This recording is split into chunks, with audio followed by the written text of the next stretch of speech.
Hi y'all, welcome to my channel. My name is Joy. Today I just want to bring you a really quick video on how you would use your Mighty Hoops to hoop your garments if you don't have any of the other accessories. So maybe you're in a situation where you have finally bought some Mighty Hoops, you've invested in some Mighty Hoops, but you didn't get the starter kit with the HoopMaster and the free arm, and maybe you don't have the stabilizer holder and all of those other accessories that you can get along with your Mighty Hoops.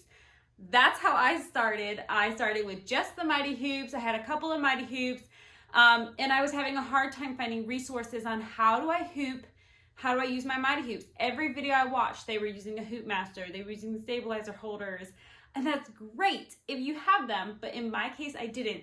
So I hope that you find this video helpful today. It's just a real quick one on how I hoop. I'm doing 3T shirt today. How do I hoop it just using nothing but my Mighty Hoop?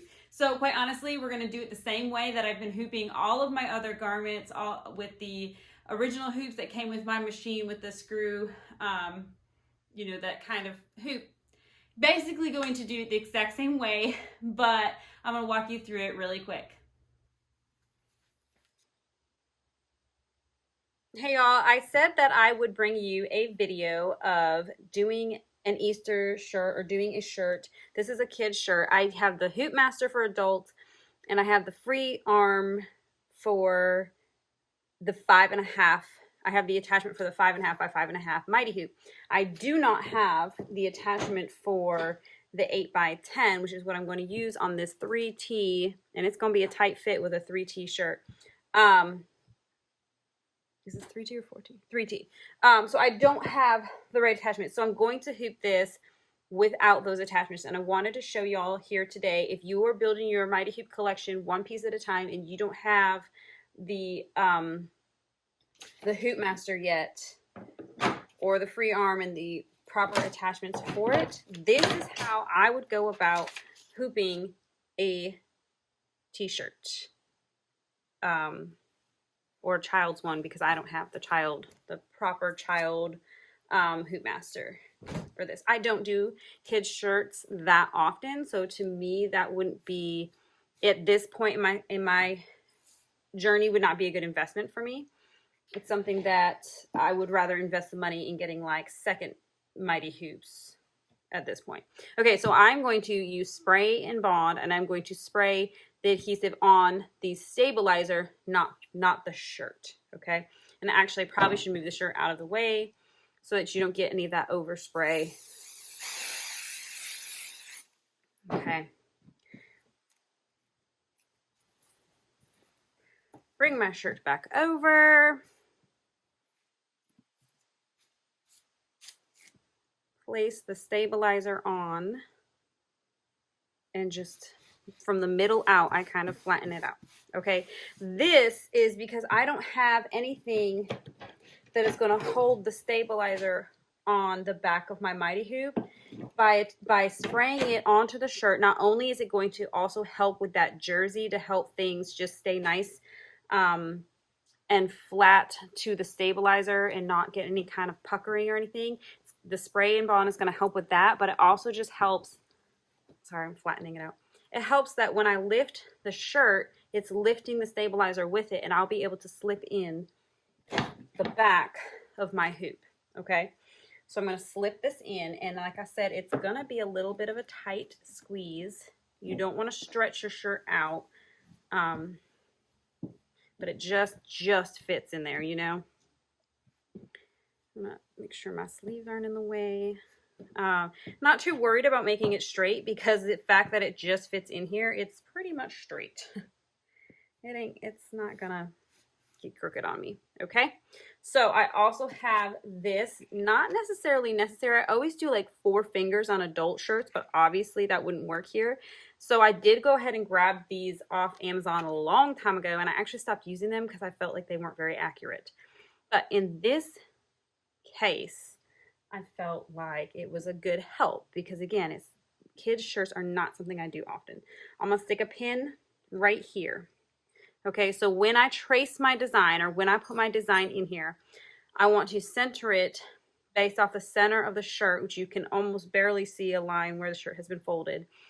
But I don't want my design when I trace it to go any higher than that pin, because I know this is kind of the, like, it's about 2 fingers from the top of the collar. That's where you want that. Okay, now the back of the hoop's in there, the stabilizer's in there. I've pinned it where I know I want it. And I'm gonna make sure that the niche here on my buy is facing the bottom of the shirt, because I want the arm to go in through the bottom. If you come in through the top like I do with most adult shirts, you're not going to have enough room, and it's going to either stretch or rip the shirt or pop the whole thing off of your machine. So you don't want that to happen. And I should have been a little quicker, because what happened was I held it too close and it pulled the bottom up, and now there's some puckering. So we're going to try that again, and try to bring the hoop down to it instead of it. Like, those magnets are so strong, y'all. Okay. I was just sitting there talking for too long. Much better. I'm sorry, it probably shook the camera. It always does. Okay, this shirt looks a little crooked, don't it? I'm thinking it's just... Okay.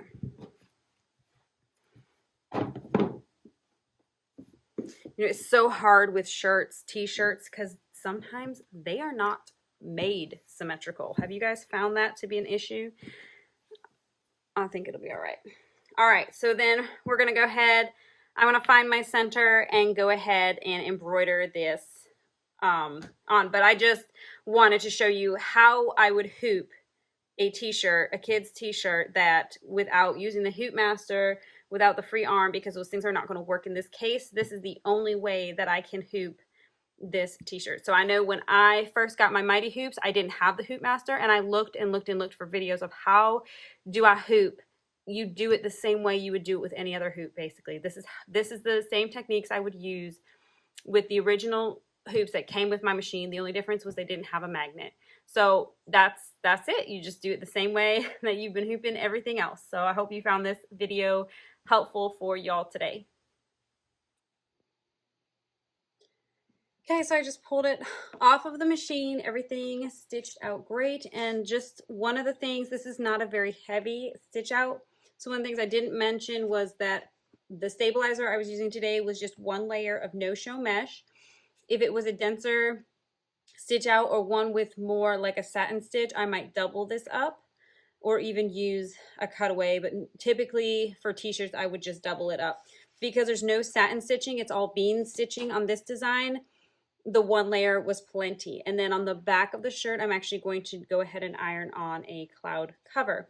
So with the cloud cover and the 1 layer of the no-show mesh and it being just a bean stitch, here's one that I already have done. I've had absolutely no issues with it wrinkling or anything like that, as long as you're using the spray. Here's one. I don't believe I use a spray, so there's a little bit of some, I wouldn't even say puckering, just barely. There's a little crinkly. This is actually my daughter's. This was my first go with this design, and I tried it without my basin spray because honestly I was out of it. So you can kind of see the difference. It's just a little bit tighter, plus this has just been ironed. And then this would be one, forgive me, it's a little bit dingy from just being 2 years or a year old, and my kids wear this to play. But I just want to show you, this is 1 layer of the no-show mesh with a layer of the cloud cover, been washed and dried many, many times, no wrinkling. So for t-shirts, this is how I stabilize them. For the Mighty Hoop that doesn't fit on my HoopMaster, or the shirts that don't fit on my HoopMaster, because this Mighty Hoop does fit on my HoopMaster, it's just the shirt would never fit on that, on the adult. Ooh. Man, those magnets are strong. So anyways, this is how I do them. All right, thank y'all for watching this video today. This is not the shirt that I worked on. This is a youth large, but it's an example of what we accomplished today with just using our Mighty Hoops today and nothing else. No accessories, no special attachments, no HoopMaster, sorry. Just the Mighty Hoops. So if you are starting your collection one piece at a time and you've started with the Mighty Hoops, but you're not ready to invest in the HoopMaster or the stabilizer holders or any of the extra attachments that make Mighty Hoops so great, they really truly are amazing. Even all of the attachments, if you haven't gotten them yet, I encourage you to save up for them and prepare yourself to get them and change the way that you do embroidery, because they really are just great investments. But they are an investment, and I know that. So if you're like me and you started out with just a few pieces at a time, and you don't have all those extra accessories yet, I hope that you found this video helpful. How to use your Mighty Hoops, how to get started with your Mighty Hoops. Just go ahead and hoop your stuff the same way that you've been hooping it. And I know that there's like this, I don't want to say misconception, but there's this conception that like Mighty Hoops make everything so much faster and more efficient. And they do, and a lot of that has to do with the HoopMaster and the different accessories that go along with them, but that are an extra investment. So I would say, just as you grow, as you build your collection, go ahead and continue to use them the same way that you've been using your other hoops. They're gonna pay off, and eventually you're gonna be able to afford more and more hoops. And the HoopMaster, I'm still building my collection. I still only have one of each size. I'm gonna get eventually. I would like to get 2 of each size. When I get a second machine, I'm gonna need 4 of each size. So I'm still building my collection as well. So I hope you guys found this video helpful today. And just be encouraged by it. If you are interested in Mighty Hoops, check out the link in my description below and you can get yourself some free shipping. So that will help with that cost, definitely. So check that out. Check out Mighty Hoops. They're just fantastic, amazing investment. Thank you guys so much for watching this video today. We'll see you guys in the next one.